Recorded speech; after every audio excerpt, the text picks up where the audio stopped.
அன்பிற்குரிய சகோதரர்களே, பிப்ரவரி 14 தினத்தை காதலர் தினம் என்று சொல்லி சில இளைஞர்கள் காம களியாட்டங்களில் ஈடுபட்டு வரக்கூடிய காட்சிகளை நாம் பார்க்கிறோம். பொதுவாக ஒரு செயலுக்கு தினம் என்று சொல்லி கொண்டாடுவதே பொதுவா முட்டாள்தனம். அதுல இந்த கண்ட கண்ட களிசடைகளுக்காக தினம் வைப்பது என்பது அதைவிட மிகப்பெரிய ஒரு முட்டாள்தனம் என்பதை முதல்ல நம்ம புரிஞ்சுக்கிறோம். அதே நேரத்தில் இன்றைக்கு இந்த சமுதாயத்தில் காதல் என்று எதை சொல்கிறார்கள்? காதல் என்று இவர்கள் வைத்திருக்கிற பெயருக்கு என்ன அர்த்தம் வைக்கிறார்கள் என்று சொன்னால், காதல் சொன்னா திருமணத்துக்கு முன்னாடி ஒரு ஆணும் ஒரு பெண்ணும் அவர்கள் தனிமையிலே கொஞ்சி குழாவுவதற்கு பெயர் காதல் என்று சொல்கிறார்கள். செல்போனாக இருக்கட்டும், அல்லது பார்க்கு, பீச்சு, தியேட்டர், சினிமா என்று ஊர் சுற்றுகிறார்களே, இப்படி ஊர் சுற்றுவதற்கு பெயர் தான் இன்றைக்கு காதல் என்ற பெயரிலே மக்களிடத்திலே மீடியாக்கள் மூலமாக காட்டப்படுகிறது. ஆனால் இது போன்ற காதல் என்ற வலையிலே விழுந்து எத்தனையோ இளைஞர்கள் தங்களுடைய வாழ்க்கையை சீரழித்து இருக்கக்கூடிய காட்சிகளை பார்க்கிறோம். எத்தனையோ பெண்கள் தங்களுடைய கற்புகளை இழந்து பரிதவித்து இருக்கக்கூடிய காட்சிகளையும் பார்க்கிறோம். ஆனால் இது போன்ற அவல நிலையில் இருந்து நம்முடைய சமுதாயத்தினுடைய இளைஞர்களை காக்க வேண்டிய பொறுப்பு ஒவ்வொரு மூமினான பெற்றோர்களுக்கும் இருக்கிறது. ஏனென்று சொன்னால், இந்த பருவம் இருக்கிறதே, குறிப்பாக இந்த 13 to 19 வயதில் இருக்கக்கூடிய டீனேஜ் பருவம் என்று சொல்வார்கள். இந்த பருவம் மிக பெரிய ஒரு தடுமாறக்கூடிய பருவம். எது சரி எது தவறு என்பதை சரியான முறையில் தீர்மானிக்க முடியாத பக்குவம் இல்லாத பருவம் அது.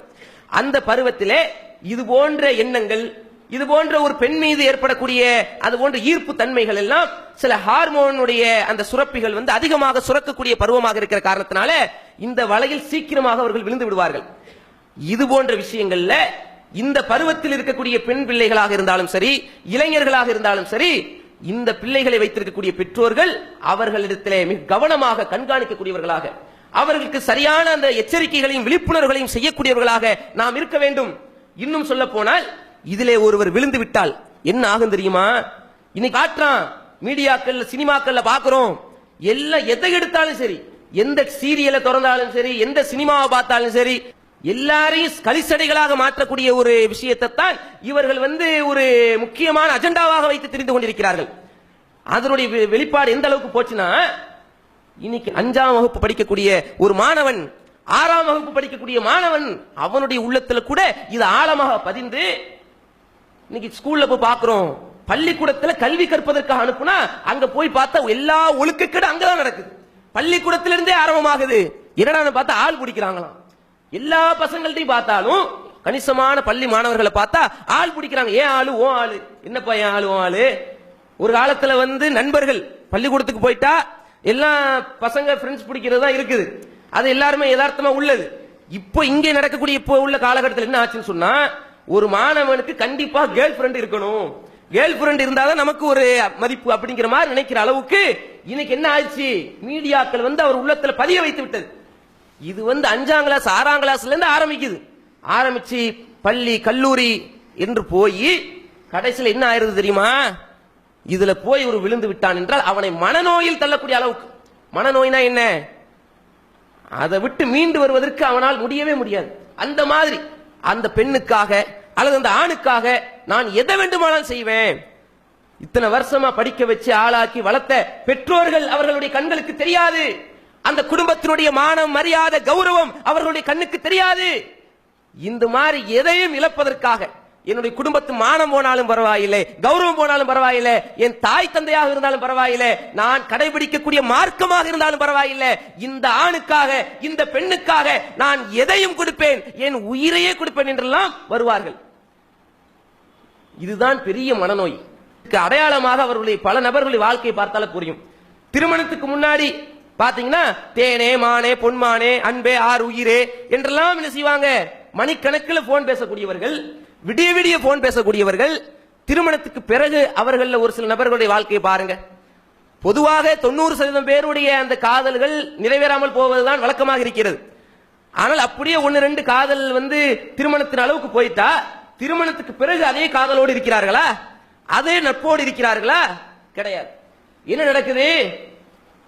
கல்யாணத்துக்கு முன்னாடி கொஞ்சம் குழாவியவர்கள் திருமணத்துக்கு பிறகு பாத்தீங்கன்னு சொன்னா கீரியும் பாம்புமாக இருக்கக்கூடிய நிலைமையை பார்க்கிறோம். அதுல இல்லாம கொஞ்ச நாள்ல அதிகமா டைவர்ஸ், இன்னைக்கு சென்சஸ் எடுக்கிறான், ஆய்வுகளை பாத்தீங்கன்னா அதிகமா டைவர்ஸ் விவாகரத்து எந்த திருமணத்தில் நடக்கிறது என்று சொன்னால் காதல் திருமணங்கள் தான் அதிகமாக நடக்கிறது என்று இன்றைக்கு ஆய்வறிக்கை தெரிவிக்கிறது. அப்ப இந்த மாதிரியான ஒரு நிலைமையை பார்க்கிறோம். சில பெண்கள் இந்த காதல் என்ற வலையில விழுந்து திருமணத்திற்கு முன்பே கற்பம் அடைந்து கடைசியிலே அந்த ஆண்மகனால் கைவிடப்பட்டு வீட்டில் உள்ளவங்களை கைவிட்டுறாங்க, கடைசியில் அனாதையாகி தற்கொலை செய்து கொண்ட பல பெண்களை பார்க்கிறோம்.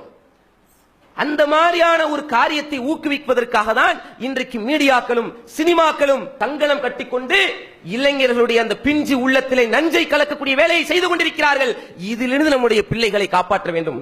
காதல் என்பதை முற்றிலுமாக இஸ்லாம் தடுக்கவில்லை. இஸ்லாம் என்ன சொல்கிறது? பொதுவாக ஒரு மனிதன் ஒரு பெண்ணை திருமணம் செய்ய வேண்டும் என்று அவன் எண்ணுகிறான் என்று சொன்னால் இது யதார்த்தமாக உள்ளது. நினைத்து என்ன செஞ்சிருக்கணும்? அந்த பொறுப்பாளர்கிட்ட போய் சரியான முறையில் மனம் பேசி திருமணம் செய்து அந்த திருமணம் செய்த மனைவியை நீ நேசித்துக்கொள். அதுக்கு பேர் காதல். இஸ்லாம் அதை வலியுறுத்துகிறது. உன் மனைவியின் மீது அவள் அன்பை பெறுவதற்காக நீ எது போன்ற காரியங்களில் ஈடுபட்டாலும் அது இஸ்லாம் என்ன சொல்லுது? அல்லாஹ் அவனுக்கு நன்மையை வழங்குகிறான். ஒரு மனைவியினுடைய அந்த வாயிலே ஒரு கவல உணவை அள்ளி ஊட்டி விட்டாலும் சரியே, அதற்கும் அல்லாஹ் கூலி வழங்குகிறான். கணவனுக்கும் மனைவிக்கும் இடையில் இருக்கக்கூடிய அந்த காதலை இஸ்லாம் வலியுறுத்துகிறது, அதற்கு நன்மையை வழங்குகிறது.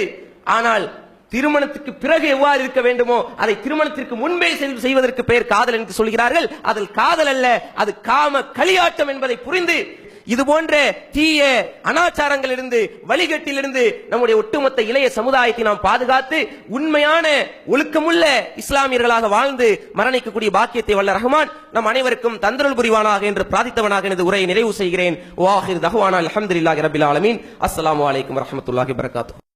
அல்லாஹ்